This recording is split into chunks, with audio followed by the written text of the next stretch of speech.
Hello everyone, welcome to our channel RPSC dreamer. I hope आप लोगों की पढ़ाई अच्छी चल रही होगी। तो आज हम सोर्स डिकोड सीरीज़ के अंदर जो पब्लिक एडमिनिस्ट्रेशन वाला पार्ट है, जो कि पेपर 3 के अंदर आता है, यूनिट 2 वाला जो पोर्शन है, उसको हम डिस्कस करेंगे कि वहाँ पे जो है आरपीएससी ने कहाँ कहाँ से प्रश्न पूछे हैं। तो उसके बारे में हम डिस्कशन करेंगे और लास्ट में मैं आपको उन सोर्सेस के बारे में बताऊँगा जहाँ से आप लोगों को जो है पब्लिक एडमिनिस्ट्रेशन वाला टॉपिक कवर करना चाहिए। तो चलिए स्टार्ट करते हैं। क्वेश्चन नंबर 15 जो था आपका, ये था what write the name of any two headquarters of directorates और executive departments of state government located in the Ajmer. तो अजमेर के अंदर जो निदेशालय या फिर कार्यकारी विभाग हैं, एग्जीक्यूटिव बॉडीज़ हैं, उनके बारे में बताना। जैसे आप रेवेन्यू बोर्ड को बता सकते थे, ठीक है, माध्यमिक शिक्षा विभाग के बारे में बता सकते थे। तो ऐसे कोई डायरेक्टोरेट या फिर एग्जीक्यूटिव डिपार्टमेंट्स के बारे में आपको दो का नाम लिखना था। तो ये जनरली पॉलिटी से रिलेटेड क्वेश्चन था आपका, ठीक है। पॉलिटी और जो एडमिनिस्ट्रेशन के अंदर जो गवर्नेंस वाला पार्ट है वहाँ से रिलेटेड था, और ये राजस्थान के कंटेक्स्ट में स्पेसिफिक है। अगर आपने राजस्थान की पॉलिटी पढ़ी होगी तो वहाँ से आपका ये प्रश्न हो सकता था। अगला आता है, what do you mean by सब नेशनल गवर्नमेंट। ठीक है, ये जो प्रश्न था ये जनरली थोड़ा गवर्नेंस वाला जो पार्ट है, गवर्नेंस के अंदर जो करंट रिलेटेड पोर्शन रहता है वहाँ पर ये टर्म बहुत ज़्यादा देखने को मिलती है, सब नेशनल गवर्नमेंट। तो वहाँ से प्रश्न पूछा गया था। आप इसको करंट के अंदर जो पोर्शन है वहाँ से कवर कर सकते हैं। जो जो पीटी विज़न से जो रिलेटेड बुक्स आती हैं, पीटी 365 और विज़न 365, जो मेंस 365 आती है, वहाँ से जनरली ये सवाल हो सकता था, जिसमें गवर्नेंस वाला जो पोर्शन आता है वहाँ पर ये दिया हुआ था।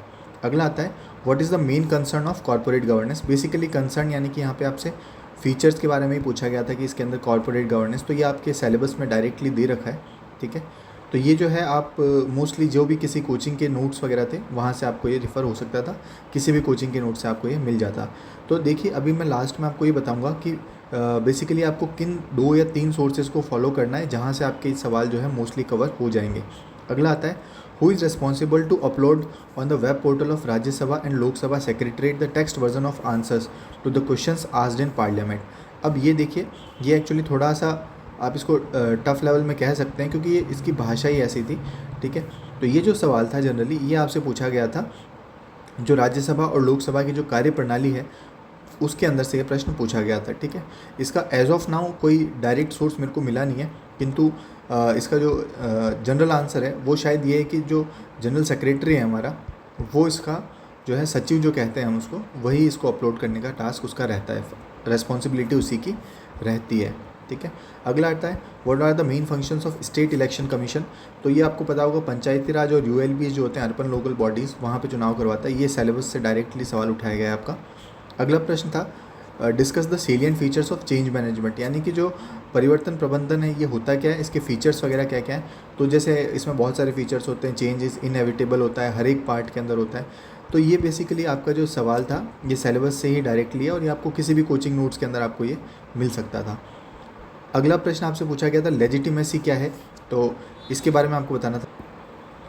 इस प्रश्न को करने का एक तरीका ये था कि आपको लेजिटिमेसी का आप डेफिनेशन लिख सकते थे, उसके साथ साथ फिर अगर आप चाहते तो मैक्स वेबर की डेफिनेशन वगैरह लिख सकते थे, जिसमें ऐसे लिख सकते थे कि भाई जो पावर होती है, पावर को जब हम लेजिटिमेसी दे देते तो वहाँ पे क्या आ जाती है, अथॉरिटी बन जाती है।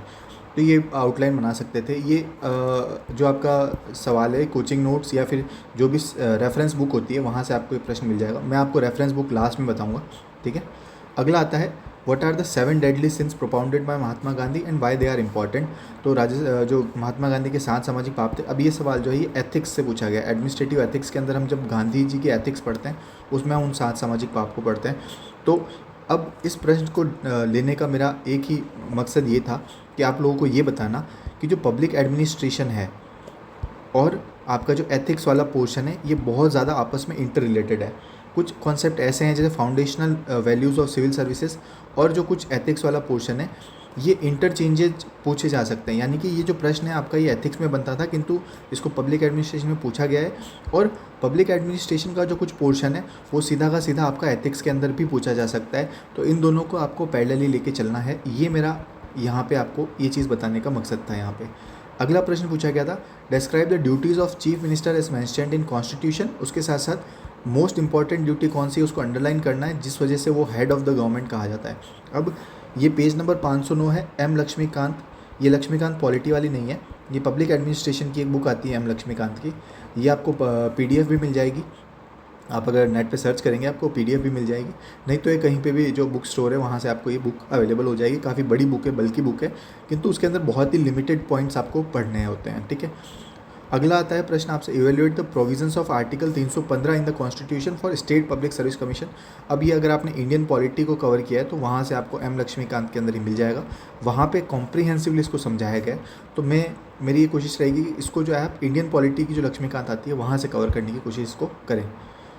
अगला प्रश्न था आपके जो 10-10 नंबर के, उसमें था ग्रेक्यूना का फॉर्मूला बताना था स्पैन ऑफ कंट्रोल के अंदर, और उसके बाद उसमें अगर 5 नंबर है, n बराबर 5 है आपका, तो फिर क्या वैल्यूज़ आती हैं उसके बारे में बताना था। तो ये आपको अगर कोचिंग जो नोट्स हैं या फिर जो आप जो मैं बता रहा हूँ बुक M लक्ष्मीकांत की जो आती है पब्लिक एडमिनिस्ट्रेशन की, उसका पेज नंबर 70 है, वहाँ पे आपको स्पैन ऑफ कंट्रोल दे रखा है, वहीं पे ये ग्रेक्यूना का फॉर्मूला होता है। उस ग्रेक्यूना के फॉर्मूले को वहाँ पे पुट करके उसमें 5 वैल्यू n = 5 पुट करके आपको वो निकालना था। तो जिन बच्चों ने इसको कर लिया था तो एक स्ट्रेट फॉरवर्ड क्वेश्चन कहा जा सकता है, ठीक है, जो कि इस पर्टिकुलर बुक M लक्ष्मीकांत के अंदर आपको मिल जाएगा। फिर अगला प्रश्न पूछा गया था, critically analyse the forms and methods of judicial control. तो ये पेज नंबर 215 है M लक्ष्मीकांत का, वहाँ से प्रश्न पूछा गया था जुडिशियल कंट्रोल के कौन कौन से मेथड्स हैं, कौन कौन से जो रूप हैं उनको हमको बताना था, ठीक है। अगला प्रश्न आपसे पूछा गया था, discuss the main points of conflict between journalist and specialist and also mention the recommendations of first R. ये एग्जैक्टली 488 पेज नंबर है M लक्ष्मीकांत का, ठीक है, वहाँ से ही पूछा गया था मेन पॉइंट्स जो कि कॉन्फ्लिक्ट है जर्नलिस्ट और स्पेशलिस्ट के अंदर, वो उसके साथ साथ उनकी रिकमेंडेशंस वगैरह, फर्स्ट आर की रिकमेंडेशंस। अब ये जो है इस पेज के अंदर आपको दे रखा है, आपको इसको अटेम्प्ट करना था जर्नलिस्ट वर्सेस स्पेशलिस्ट, उनके कॉन्फ्लिक्ट्स वगैरह क्या क्या है। मतलब जर्नलिस्ट कई बार जो है उच्च पदों में, स्पेशलिस्ट के पदों में भी जर्नलिस्ट को डाल दिया जाता है, इनकी सैलरीज वगैरह हाई रहती है, ये सारी चीज़ें इसके अंदर देनी थी, और फर्स्ट आर के रिकमेंडेशंस को भी आपको बताना था। तो ये 10 नंबर का प्रश्न था, एग्जैक्टली M लक्ष्मीकांत से पूछा गया था, ठीक है। तो आई होप आप लोगों को अब एक ब्रॉड आइडिया हुआ कि RPSC जो है प्रश्न कहाँ से पूछ रही है।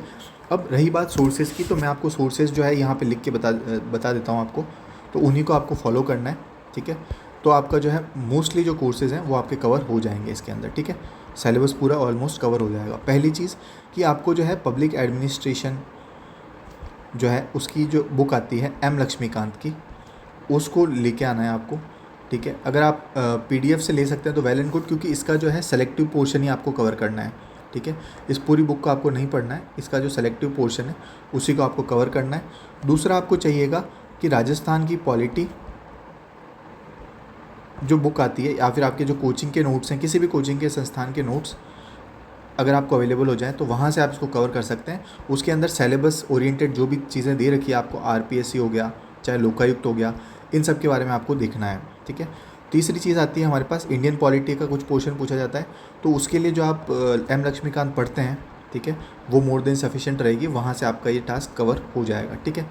तो ये 3 सोर्सेस को अगर आप फॉलो करते हैं तो आपका जो मोस्टली 65 में से 60 to 62 मार्क्स का जो पेपर है वो यहीं से पूछा जाता है आपका, ठीक है।